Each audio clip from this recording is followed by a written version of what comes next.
Hi friends, வணக்கம். Welcome to Mani cooking and lifestyle. இன்றைக்கி நம்மளோட சேனலில் ஒரு ஸ்வீட் ரெசிபியாக ஸ்வீட் ரவா பொங்கல் எப்படி பண்ணுறதுன்னு பார்க்க போகிறோங்க.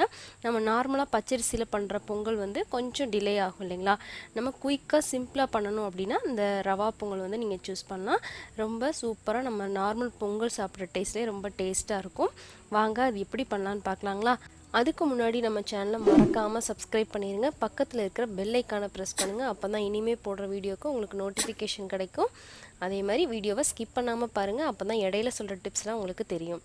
இப்போ ஃபஸ்ட்டில் வந்து நம்ம கடாயில் நெய் சேர்த்துக்கலாங்க. நெய் வந்து நல்லா சூடானதும் அதில் முந்திரி வந்து நம்ம வறுத்துக்கலாம்.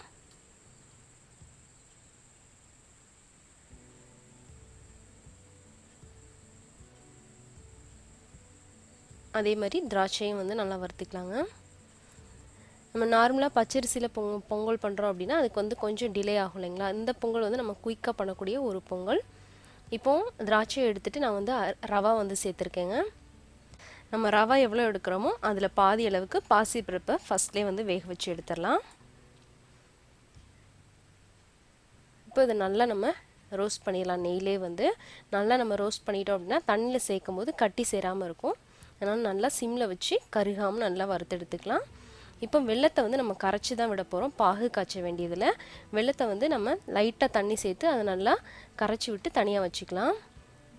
இப்போ ரவை வறுத்த அதே பாத்திரத்தில் தண்ணி சேர்த்துக்கலாங்க. நம்ம எவ்வளோ ரவை சேர்க்குறோமோ அதுக்கு டபுள் மடங்காக தண்ணி சேர்த்துக்கலாம். தண்ணி இப்போ நல்லா கொதிச்சிருச்சு. இந்த ஸ்டேஜில் நம்ம வறுத்து வச்சுருக்க ரவையும் வந்து சேர்த்துடலாம். சேர்த்துட்டு நல்லா கட்டி இல்லாமல் நம்ம கிளறி விட்டுடலாம். அதை நம்ம வெள்ளிக்கிழமையிலலாம் சாமி கும்பிடும்போது பிரசாதம்லாம் பண்ணுவோம் இல்லைங்களா. அதுக்கு வந்து இந்த மாதிரி நம்ம குயிக்காக பண்ணக்கூடிய பொங்கல்லாம் நம்ம பண்ணலாம். ரொம்ப டேஸ்டியாகவும் இருக்கும். நம்மளுக்கும் வேலை வந்து சட்டுன்னு முடியும்.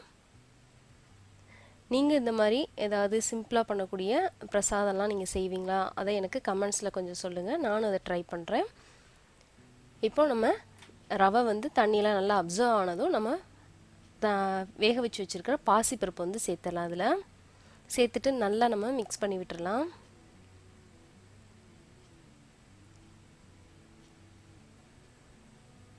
நல்லா இப்போது ரவை பருப்பு எல்லாம் ஒன்றா சேர்ந்துருச்சு பார்த்திங்களா.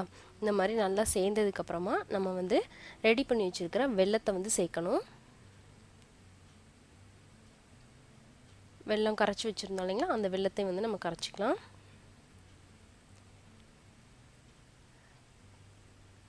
இப்போ இதை நல்லா நம்ம மிக்ஸ் பண்ணி விட்டுடலாம். ஃப்ரெண்ட்ஸ், அதே மாதிரி நம்ம சேனலில் வந்து நம்ம ஸ்டோரிஸ் வந்து போட்டுட்ருக்கோம். ஏற்கனவே வந்து குழந்தைங்களுக்காக ஒரு பஞ்சதந்திர கதைகள் போட்டிருக்கேன். அடுத்ததாக நாளைக்கு வந்து சுஜாதாவோட சிறுகதையில் ஒன்று பப்ளிஷ் பண்ண போகிறேன். பாருங்கள், உங்களுக்கு பிடிச்சிருந்துன்னா லைக் பண்ணுங்கள். உங்களுக்கு எந்த மாதிரி ஸ்டோரிஸ் பிடிக்கும்னு சொல்லுங்கள். அதையும் நான் ரெடி பண்ணி போடுறேன் உங்களுக்கு. இப்போ நல்லா வெள்ளெல்லாம் மிக்ஸ் ஆனதுக்கப்புறமா நம்ம தேங்காய் துருவல் வந்து சேர்த்துக்கலாங்க. நான் வந்து தேங்காயோடைய ஒரு ஏலக்காய் வந்து சேர்த்து அரைச்சிட்டேன். சேர்த்து அதையும் நல்லா நம்ம மிக்ஸ் பண்ணிடலாம். பொங்கல்னாலே நம்ம வந்து ஏலக்காய் சுக்கு இதெல்லாம் சேர்ப்போம் இல்லைங்களா, அதே மாதிரியே இதிலையும் சேர்த்து நல்லா நம்ம மிக்ஸ் பண்ணி விட்டுடலாம். இதோட கொஞ்சமாக சுக்கு பவுடர் வந்து ஆட் பண்ணிடலாம்.